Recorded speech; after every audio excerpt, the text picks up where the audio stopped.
इसलिए इनको देख करके मैं कह रहा हूँ, पिता को फुर्सत कहाँ है।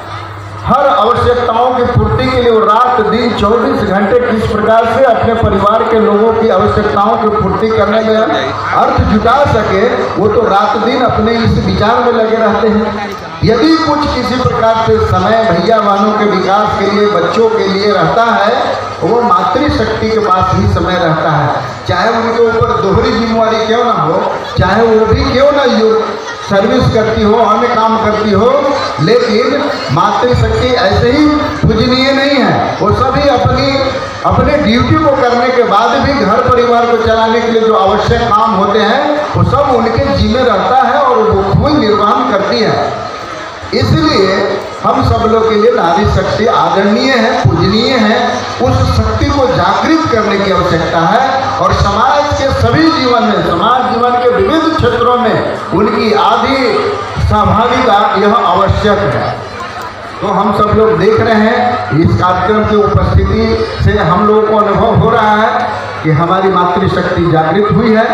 लेकिन भैया बहनों के विकास में आपकी कितनी बड़ी भूमिका है, कुछ मैं उदाहरण देना चाहूँगा। एक अनपढ़ माँ भी अपने बच्चों को ठीक प्रकार से संभाल सकती है। बहुत पढ़ी लिखी है, कई भाषाओं की जानकारी रखती है, यह कोई आवश्यक नहीं है। एक अनपढ़ माँ भी अपने बच्चों को कम से कम ये तो कर ही सकती है कि उसका जो दिनक्रम है, आदर्श दिनचर्या है, उस दिनचर्या के पालन करवाने में वह अहम भूमिका निभा सकती है। वह कह सकती है कि अभी पढ़ने का समय है, पढ़िए, खेलने का समय है, खेलिए, और काम करना है तो समय पर कीजिए। इस प्रकार से हम कह सकते हैं कि अनपढ़ माँ हम सब लोगों को जो आवश्यक जरूरत है वो सब पूरा कर सकती है। आज आर्टिफिशियल इंटेलिजेंस की बात हो रही है।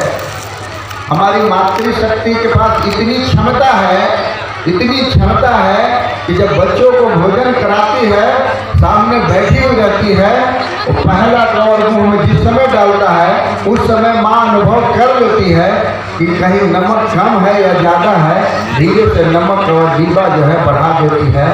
ये जो सूक्ष्म दृष्टि है वो माँ के पास ही है, ये जो तीक्ष्ण दृष्टि है वो माँ के पास ही है। बच्चों के चलने से, उठने से, बैठने से, रहन सहन से, उसका एकांगी व्यवहार से वो अनुमान कर लेती है यह क्या सोच रहा होगा।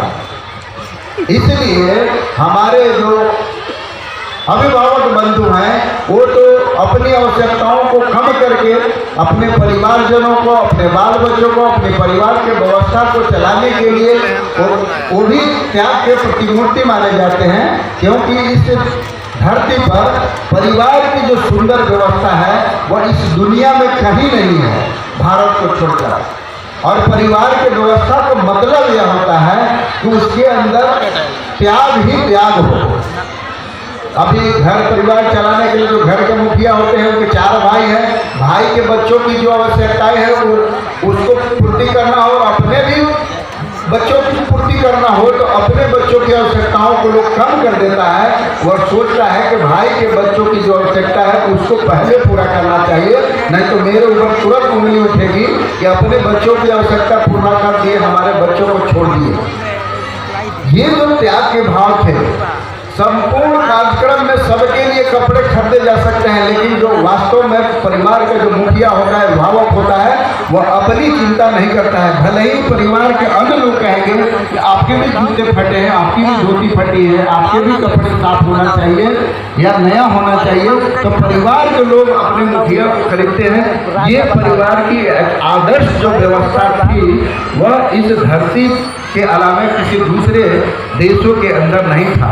आज हमारा संयुक्त परिवार टूट रहा है धीरे धीरे, लेकिन ये परिवार टूटने के कितने दुष्परिणाम आ रहे हैं हम गिना नहीं सकते हैं। इसलिए ये विद्या भारती जो शिक्षा के क्षेत्र में अपना 1952 में जो कदम रखा, आज इसके भी 73 वर्ष हो गए, लेकिन इसके पहले 1925 में जो राष्ट्रीय स्वयंसेवक संघ की स्थापना हुई, उन लोगों के मन में जो कल्पना ही आई कि भारत को भारत बनाए रखना है, तो यहाँ के प्रत्येक बालक का निर्माण ठीक प्रकार से होना चाहिए, इस प्रकार का होना चाहिए तो वह हिंदुत्वनिष्ठ रहे और देशभक्ति से ओतप्रोत रहे। और यह भी आदरणीय हमारे राजकिशोर जी कहानी सुना रहे थे कि जीवन में आने वाले सभी प्रकार की चुनौतियों का सामना करने वाला बालक बनना चाहिए।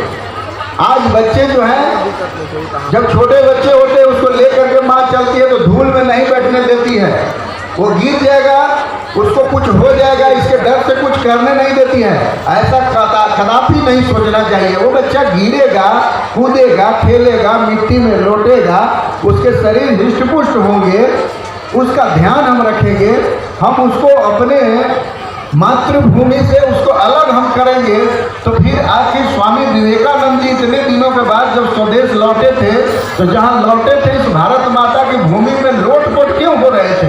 उनको लगता था कि हम माँ के अपनी गोद में आ गए हैं, और माँ के गोद में चाहे बच्चे हम हमारे आपके जैसे श्यामे क्यों ना हो जाए, इवन कि हमारे बसंत राम खुलकारी जी की यदि माँ जिंदा होगी तो भी उनके माँ के गोद में जाएंगे तो माँ को यही लगता है कि ये हमारा बच्चा है। वो कभी नहीं लगता है कि बड़ा हो गया, बहुत बड़ा हो गया, ये करता है, वो करता है। तो मेरा कहने का मतलब यह है कि माँ का आंचल ही एक ऐसा आंचल है जहाँ सभी प्रकार की दुनिया की सभी समस्याओं का समाधान उसके आंचल में ही छुपा हुआ है।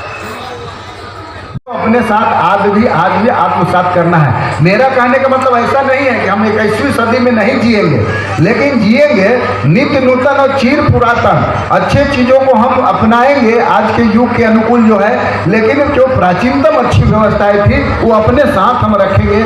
ये ध्यान में रखना चाहिए, ये हम लोग को जरूर ध्यान में रहे। तो इस प्रकार से जब हम काम करेंगे तो संतों का कहना है, ऋषि मुनियों का कहना है, प्रचारकों का कहना है, ये परिवर्तन यदि पंच परिवर्तन हमारे जीवन में आ जाएंगे तो भारत को जहां हम 2047 में ले जाना चाहते हैं वहां हम पहुंचा सकते हैं। उसी प्रकार से यशस्वी प्रधानमंत्री जी ने 5 प्रतिज्ञाएं हम लोगों को कराई है। उनमें भी उनका भी कहना है कि हमको 2047 में भारत को विकसित राष्ट्र बनाना है, लेकिन एक समाज कहता है जो PFI जैसा संगठन है वो कहता है कि 2047 में हम मुस्लिम राष्ट्र बनाएंगे, और बहुत तीव्र गति से उनका काम चल रहा है। हंस के लिए पाकिस्तान, अब मत से लेंगे खालिस्तान, ये नारा दे रहे हैं। आज अपने ही घरों में अपने सब संपत्ति चले जाइए बांग्लादेश में बगल में, उसके जो रानी थी, वहाँ के जो प्रधानमंत्री थी, उसको तो जीने नहीं दिया, उसको भी शरण भारत में आकर लेना पड़ा है। लेकिन वहाँ के नागरिकों के साथ, अल्पसंख्यकों के साथ, खास करके जो हिंदू समाज है, उस पर कितने अत्याचार हो रहे हैं आप सोच नहीं सकते हैं। आप उदाहरण देखिए अपने बिहार में ही, जहाँ बहुसंख्यक वो लोग हो गए हैं, क्या स्थिति चल रही है। इसलिए आज भैया बहनों को आप यहाँ दिए हैं, उसका सर्वांगीण विकास की तो कल्पना विद्या भारती कर ही रही है, लेकिन घर का वातावरण रहेगा अपने अनुकूल तो तीव्र गति से और तेज गति से वो आगे बढ़ेगा। इसलिए प्रबोधन की आज आवश्यकता पड़ी है और मैं आपसे अनुरोध कर रहा हूँ। इसलिए आप विद्यालय में पढ़ाते हैं भैया बहन, तो उसका विकास तो हो ही रहा है, क्योंकि राष्ट्रीय शिक्षा नीति जो आई है है वह पूरे देश के अंदर जो विद्या भारती की बातें थी उसकी 85% बातें मान ली गई है। और चाहे वो 16 संस्कार की बात हो, चाहे वो हमारे इधर की बात हो कि स्वावलंबन के लिए बच्चे हमारे इस प्रकार की पढ़ाई करें कि उसमें से कोई रोजगार का सृजन हो सके, तो उस पर फोकस है। और इस प्रकार से त्रिभाषा की बात है तो उस पर फोकस है। हमारे भैया बहनों का सब प्रकार का विकास हो, तो पाठ्यक्रमों के अलावा ये मंच से जो बच्चे कार्यक्रम कर रहे हैं इसमें भी बहुत शक्ति लगती है। चाहे गायन की बात हो, वादन की बात हो, नृत्य की बात हो, चाहे वक्तृत्व कला की बात हो, चाहे अनाउंस की बात हो, किसी भी प्रकार की बात है तो विद्या भारती के विद्यालय में पढ़ने वाले भैया बहन किसी से कम नहीं है और किसी से पीछे नहीं है। जन्मदिन पर कुछ सहयोग कर सकते हैं क्या? 2 पंखा ही लगवा सकते हैं क्या? क्योंकि आज का जो युग हो गया कोरोना के बाद 21वीं सदी के बच्चों को हमको पढ़ाना है, तो बच्चों को सभी प्रकार की फैसिलिटी आवश्यक है। जितने शिक्षा में टेक्नोलॉजी आए वो सब टेक्नोलॉजी बच्चों के लिए आवश्यक है। आज वो छोटा बच्चा एंड्रॉयड मोबाइल नहीं चलाएगा तो काम नहीं चलेगा, स्मार्ट क्लास नहीं चलाएगा तो उसका काम नहीं चलने वाला है। आज कोई भी उसको चीज़ खोजना है, पढ़ाई का चीज़ अपने पाठ्यक्रम को, तो हम कैसे ढूंढ करके निकाल सकते हैं, ये जरूरी है।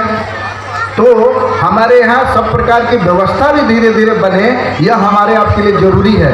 तो जब भगवान ने आपको सब कुछ दिया है तो लक्ष्मी बहुत चंचल होती है भाई, उस पर केवल आप ही का अधिकार नहीं है। आपकी आवश्यकता की पूर्ति हो गई तो हम समाज हित के लिए भी कुछ न कुछ करते रहना चाहिए, तब भारत भारत बना रहेगा।